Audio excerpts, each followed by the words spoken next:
Jerusalém, final do século I antes de Cristo.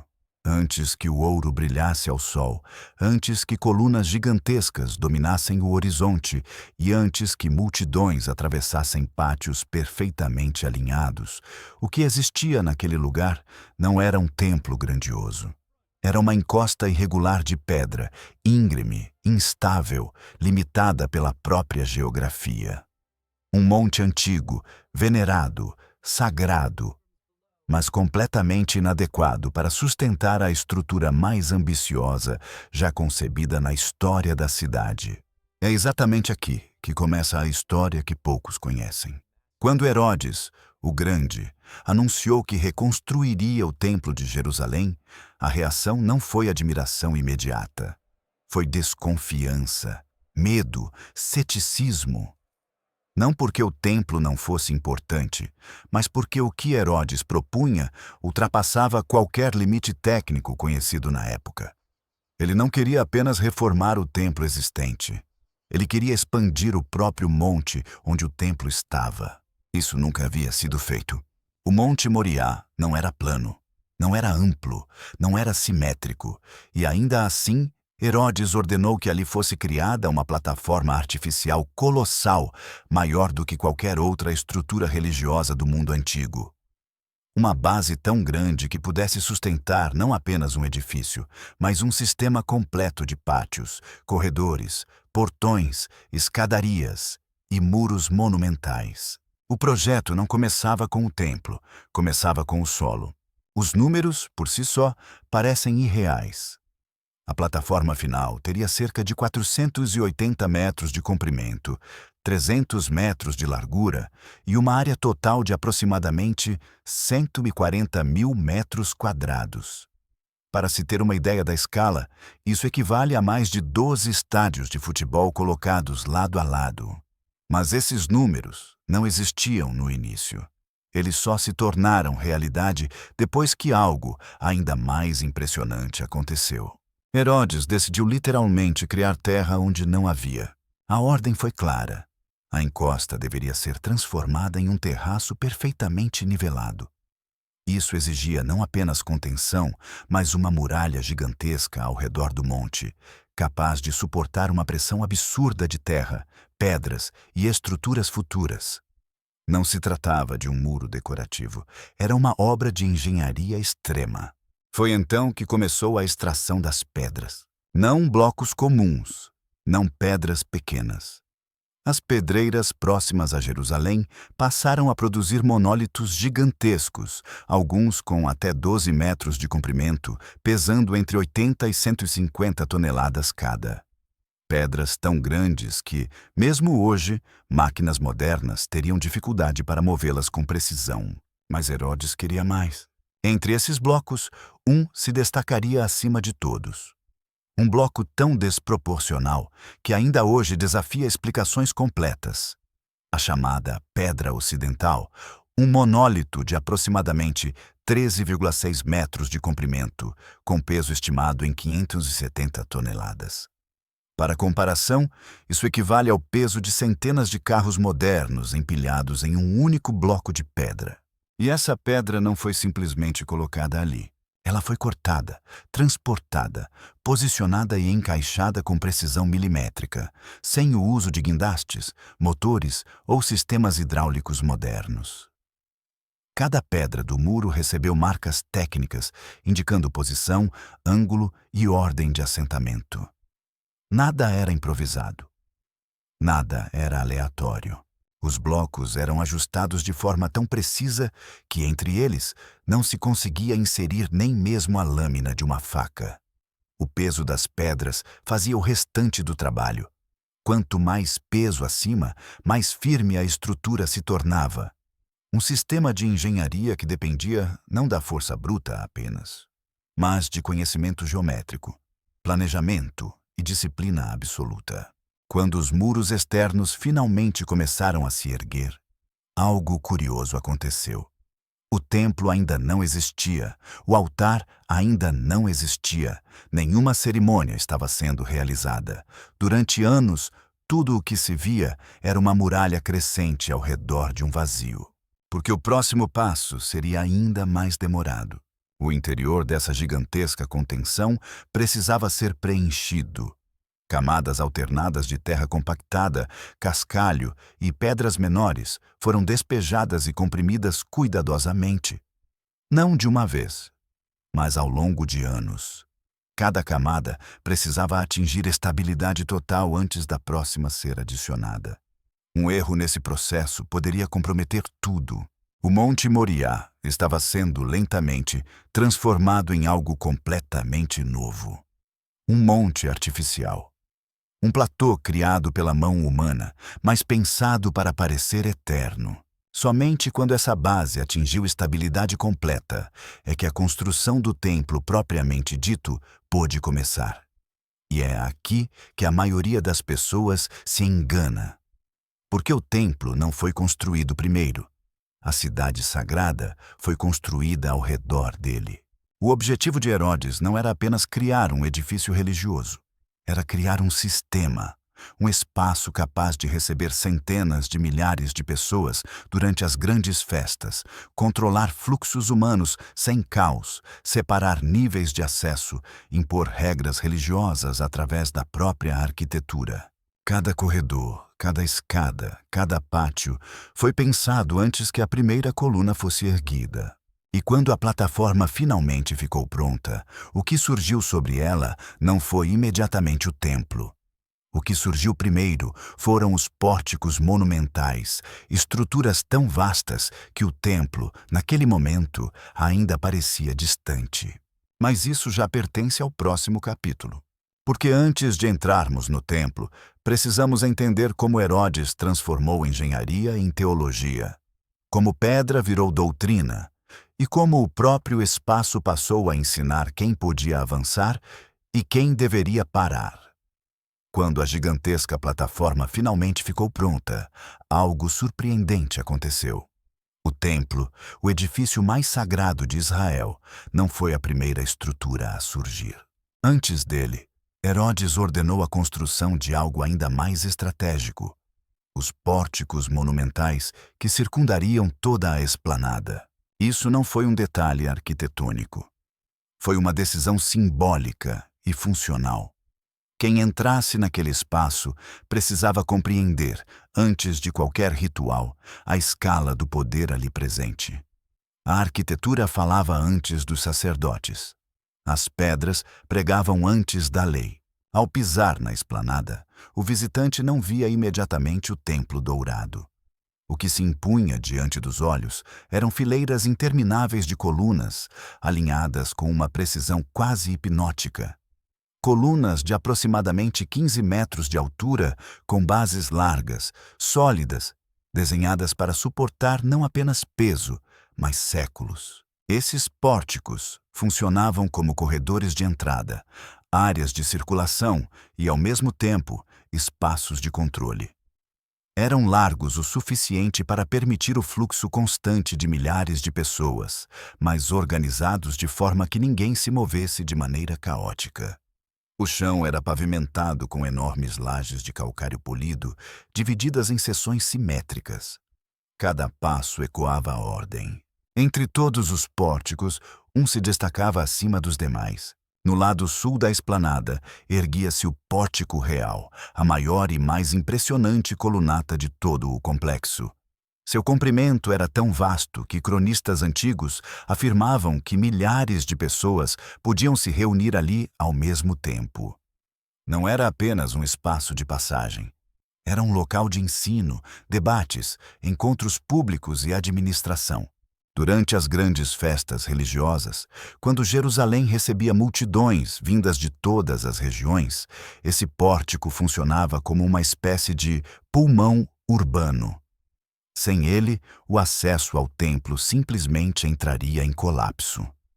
A engenharia de Herodes não buscava apenas grandiosidade. Buscava controle absoluto do movimento humano. Do alto dessas colunatas, era possível observar algo ainda mais importante: a organização hierárquica do espaço sagrado. O templo não era um único lugar. Era uma sequência de níveis, cada um mais restrito que o anterior. E tudo começava ali. Os pórticos marcavam o limite externo do sagrado. A partir daquele ponto, regras passavam a valer. Não escritas em placas visíveis, mas incorporadas na própria arquitetura. Avançar significava obedecer. Parar significava aceitar sua posição. Ao atravessar os pórticos, o visitante chegava ao primeiro grande espaço interno, o Pátio dos Gentios. Esse era o maior pátio de todo o complexo. Um espaço vasto, aberto, projetado para receber pessoas de todas as origens. Judeus e não-judeus podiam circular ali, desde que respeitassem as normas básicas do local. Era, na prática, o ponto de encontro entre o mundo exterior e o universo ritual do templo. Nos dias comuns, o pátio já era movimentado. Mas durante festas como a Páscoa, a cena se transformava completamente. Milhares de peregrinos cruzavam o espaço ao mesmo tempo. Animais destinados aos sacrifícios eram conduzidos por corredores improvisados. Moedas estrangeiras circulavam. Vozes se sobrepunham. Negociações aconteciam. Mas tudo isso fazia parte do sistema. Ali funcionavam os serviços essenciais para o culto. A venda de animais ritualmente aprovados. A troca de moedas estrangeiras pela moeda do templo. Nada disso era acessório, era necessário para que o ritual funcionasse. O Pátio dos Gentios era, ao mesmo tempo, espaço religioso e centro logístico. No entanto, do ponto de vista arquitetônico, o elemento mais importante desse pátio não era o comércio. Era aquilo que se erguia silenciosamente alguns metros à frente. Uma barreira baixa, de aproximadamente 1,5 metros de altura, atravessava o espaço. Não era um muro imponente, não bloqueava a visão. Mas seu significado era absoluto. Essa barreira era chamada de soreg. Sobre ela, inscrições gravadas em pedra advertiam claramente: nenhum não-judeu poderia ultrapassar aquele limite. A penalidade não era simbólica, era a morte. A partir daquele ponto, o espaço deixava de ser universal. Tornava-se exclusivo. O soreg não impedia fisicamente a passagem. Ele impunha uma decisão. Quem avançava precisava ter o direito de fazê-lo. A arquitetura não empurrava, ela selecionava. Para muitos visitantes, aquela era a linha final. Eles podiam ver os níveis superiores, os portões mais altos, as escadas que levavam para dentro, mas jamais poderiam subir. O templo se revelava ao mesmo tempo próximo e inacessível. Aqueles que estavam autorizados a prosseguir subiam uma escadaria cuidadosamente projetada. Cada degrau tinha proporções específicas. Nada ali era casual. A subida não era apenas física, era simbólica. No topo dessa escada surgia o Pátio das Mulheres. Apesar do nome, esse espaço não era exclusivo para mulheres. Homens e mulheres judeus podiam permanecer ali. O nome se devia ao fato de que, a partir daquele ponto, as mulheres não podiam avançar mais. Era o limite máximo para elas dentro do sistema ritual. O pátio tinha formato quase quadrado e era cercado por galerias cobertas sustentadas por colunas menores que as dos pórticos externos, mas ainda assim sólidas e imponentes. O espaço transmitia uma sensação diferente, menos caótico, mais contido. O barulho diminuía. O movimento se tornava mais ordenado. Nos 4 cantos do pátio existiam câmaras auxiliares. Ali eram armazenados materiais, realizadas purificações, organizadas tarefas administrativas e preparadas funções do serviço sacerdotal. Tudo funcionava como uma engrenagem silenciosa. Esse pátio cumpria um papel fundamental: transição. Ele separava o mundo amplo e barulhento do Pátio dos Gentios do ambiente estritamente ritual que começava logo à frente. Famílias se reuniam ali. Pessoas aguardavam. Decisões eram tomadas. E então surgia a próxima escada. Exatamente 15 degraus conduziam ao portão seguinte. Não 14, não 16, 15. Esse número não era aleatório. Ele correspondia a cânticos específicos entoados pelos levitas durante as cerimônias. Cada degrau, uma progressão. No topo estava o portão de Nicanor. Esse portão era diferente de todos os outros. Mais alto, mais pesado, revestido de bronze. Com cerca de 20 metros de altura, ele se impunha visualmente como um verdadeiro limiar. Suas portas eram equipadas com grandes dobradiças metálicas e mecanismos robustos que permitiam abertura lateral em dias de grande fluxo. Ao atravessá-lo, o espaço mudava novamente. Do outro lado ficava o pátio dos israelitas. Agora, o acesso era ainda mais restrito. Apenas homens judeus em estado de pureza ritual podiam permanecer ali. O espaço era mais estreito, menos amplo, elevado em relação ao pátio anterior. Essa elevação não era apenas estrutural, ela reforçava visualmente a ideia de progressão espiritual. Dali, os israelitas podiam observar diretamente o que realmente importava: o altar. O coração do sistema sacrificial. Eles não participavam ativamente, mas estavam próximos o suficiente para acompanhar cada gesto, cada oferenda, cada chama que se elevava. Uma balaustrada discreta separava esse pátio do próximo nível. Não era alta, não era ornamental, mas era definitiva. A partir dali, apenas sacerdotes podiam avançar. E é exatamente nesse ponto que o templo deixa de ser um espaço de observação e se transforma no palco do sacrifício diário. Mas isso já nos leva para o centro do sistema, para o lugar onde o fogo nunca se apagava, onde o sangue encontrava a pedra, onde o serviço jamais cessava. Ao cruzar o limite do pátio dos israelitas, algo mudava de forma definitiva. O espaço à frente já não era feito para observação, nem para permanência prolongada. Era um território de função. Um ambiente onde cada passo tinha propósito, cada gesto tinha peso ritual e cada erro tinha consequências. Ali começava o pátio dos sacerdotes, o núcleo operacional do segundo templo. A primeira sensação era a de abertura controlada. O pátio não era amplo como os anteriores, mas era dominado por um elemento impossível de ignorar. No centro, elevado e maciço, erguia-se o altar dos holocaustos. Não havia como contorná-lo visualmente. Ele era o coração pulsante do complexo, o ponto para o qual tudo convergia. O altar tinha proporções impressionantes. Cerca de 15 metros de largura, 15 metros de comprimento e aproximadamente 4,5 metros de altura. Construído com grandes blocos de pedra cuidadosamente talhados, ele era revestido por uma camada de calcário resistente ao calor extremo. Nada ali era decorativo. Cada dimensão obedecia à lei. Cada superfície tinha uma função. No lado sul, uma grande rampa se estendia até o topo do altar. Não havia degraus. Isso não era uma escolha estética, mas uma exigência legal. Os sacerdotes não podiam subir escadas durante o serviço, para evitar qualquer exposição indevida das vestes sagradas. A rampa tinha uma inclinação suave, pensada para permitir que animais fossem conduzidos com segurança até o local do sacrifício. E o fogo? O fogo nunca cessava. Dia e noite, durante todo o ano, uma chama permanecia acesa sobre o altar. Era um fogo contínuo, alimentado sem interrupção. Isso exigia uma logística constante.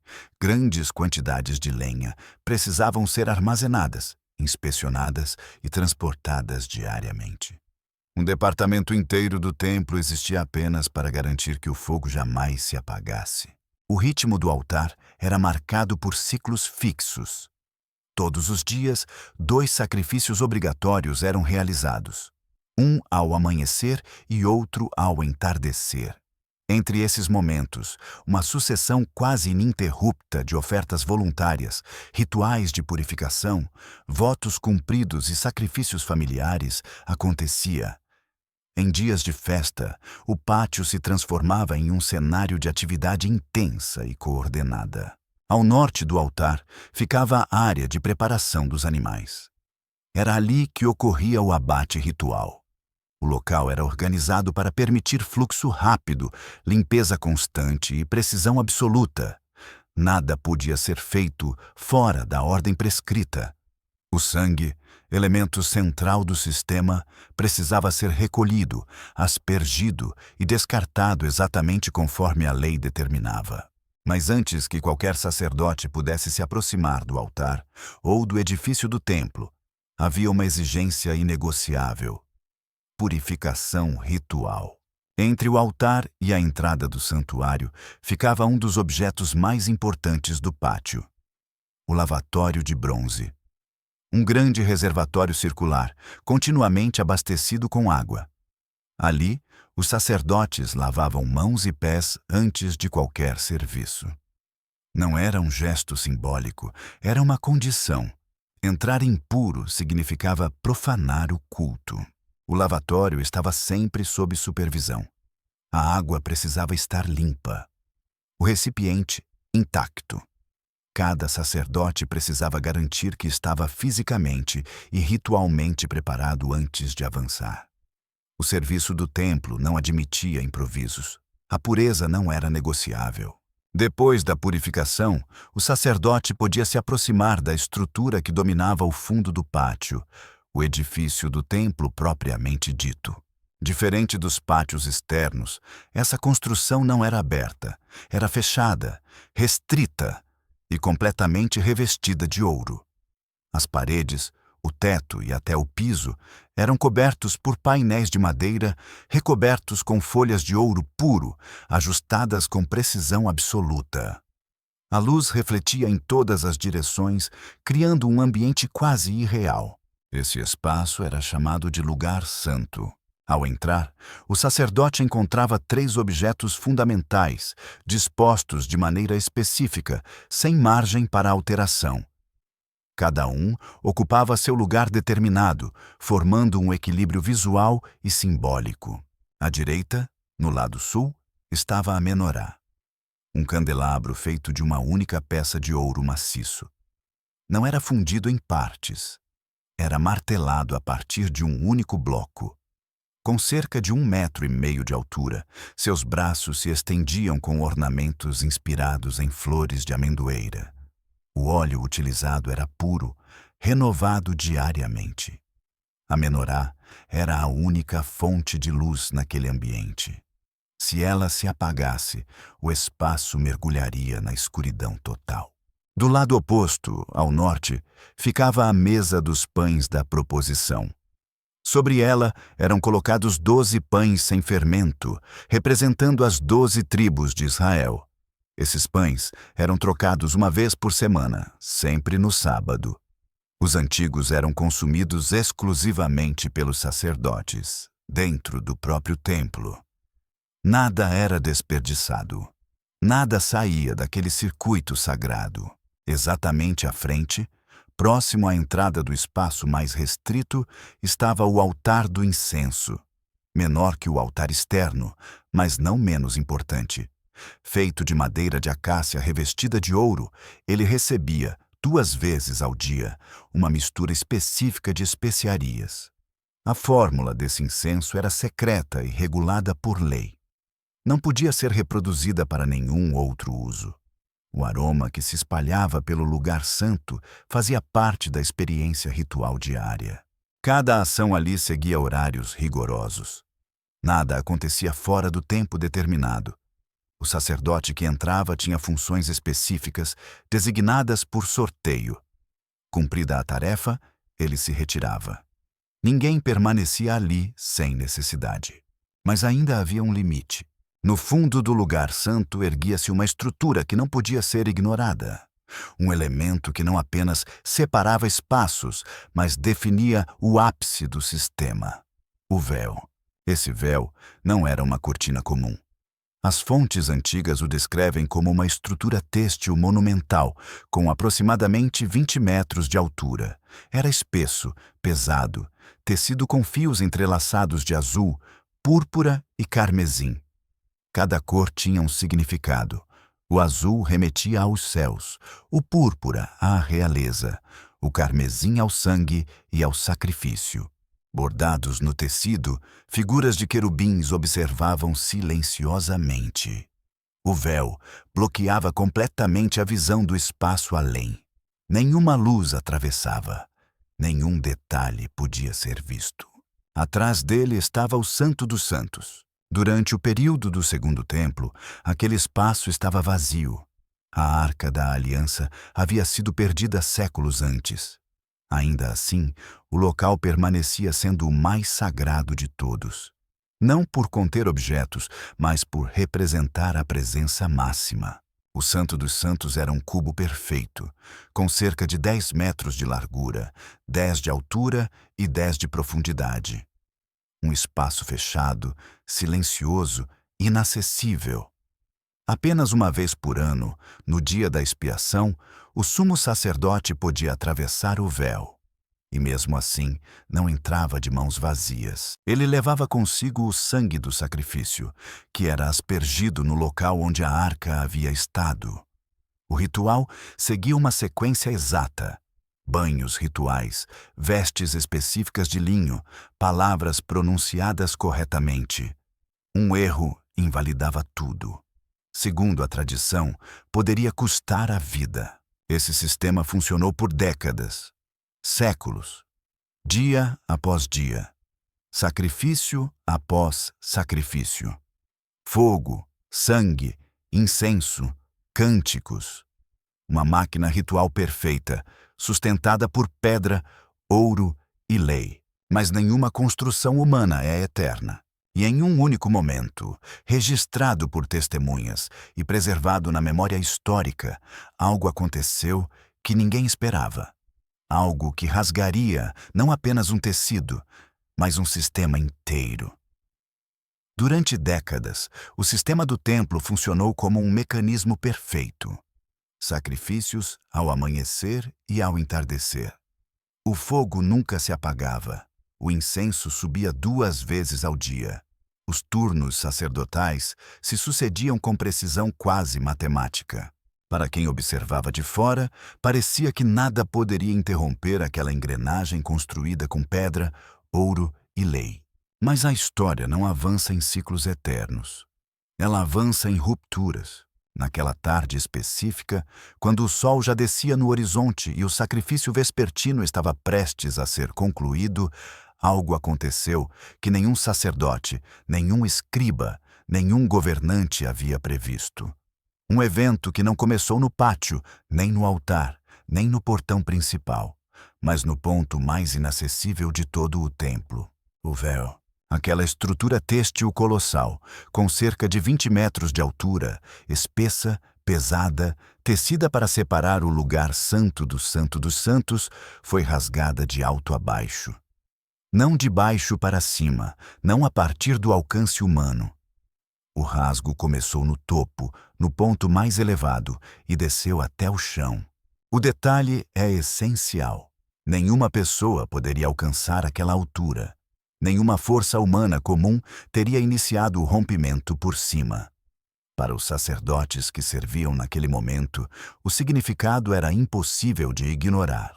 Segundo os evangelhos, o rasgo ocorreu no exato momento da morte de Jesus, coincidindo com o horário do sacrifício da tarde.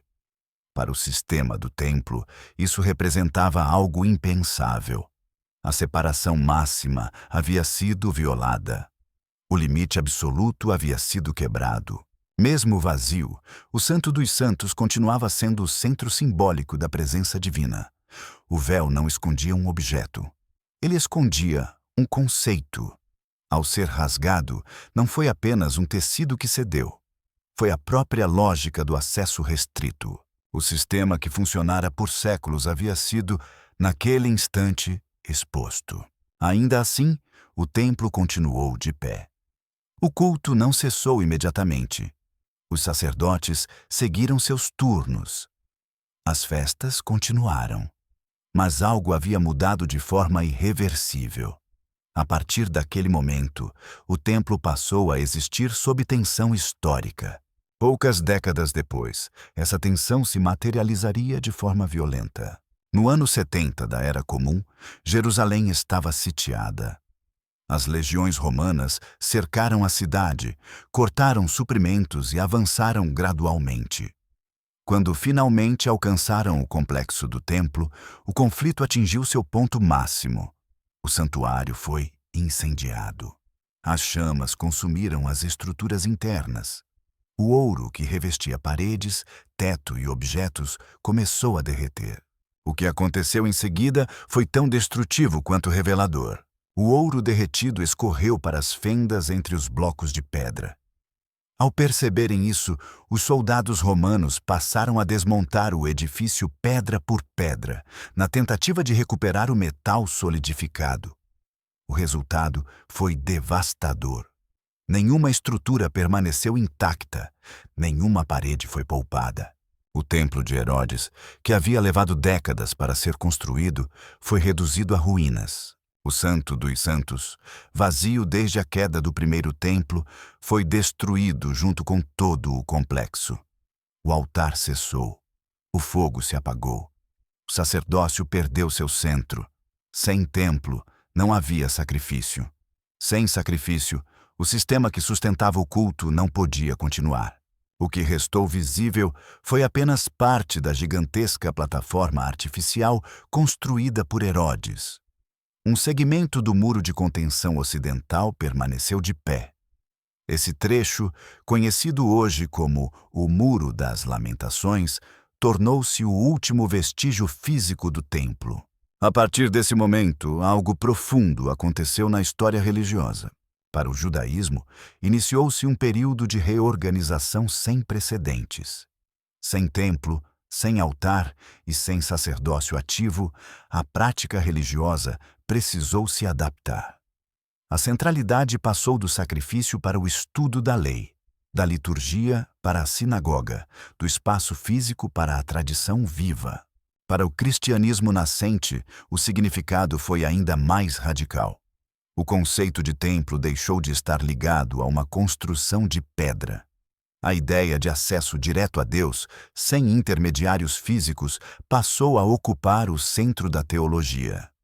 O rasgo do véu passou a ser interpretado como símbolo definitivo dessa transição. Mas a história do templo não terminou ali. Textos antigos, escritos séculos antes e depois da destruição, apontam para algo que ainda não aconteceu. Profecias preservadas na tradição judaica e cristã falam de um templo futuro, um terceiro templo, não simbólico, não espiritual apenas, mas físico, real, funcional. O profeta Daniel menciona um período em que o sacrifício diário seria interrompido, algo impossível sem a existência de um templo ativo. Jesus fala de uma futura profanação instalada no lugar santo, apontando para uma estrutura que ainda existiria. O apóstolo Paulo descreve um líder mundial assentando-se novamente no templo de Deus. E no Apocalipse, o templo reaparece como elemento central dos eventos finais da história.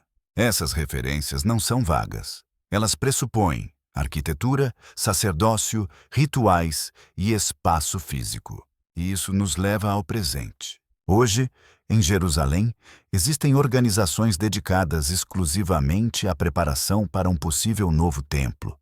Utensílios já foram recriados. Vestes sacerdotais foram confeccionadas. Estudos genealógicos tentam identificar descendentes sacerdotais. Até mesmo projetos arquitetônicos foram elaborados, baseados nas descrições antigas. Nada disso garante que um terceiro templo será construído. As implicações políticas, religiosas e geopolíticas são enormes. Mas o simples fato de que essa preparação existe indica algo essencial. A história do templo ainda está em aberto. Herodes acreditava que estava construindo algo eterno. Os romanos acreditavam que estavam encerrando um capítulo. Nenhum dos dois tinha razão completa, porque o templo não foi apenas uma construção, foi uma ideia, um sistema, um ponto de convergência entre engenharia, fé, poder e profecia. e ideias não se destroem com fogo. O segundo templo caiu. O altar se calou. O véu foi rasgado. Mas o debate permanece. A expectativa permanece. A pergunta permanece. A história que começou em uma encosta irregular de pedra ainda não encontrou seu último capítulo.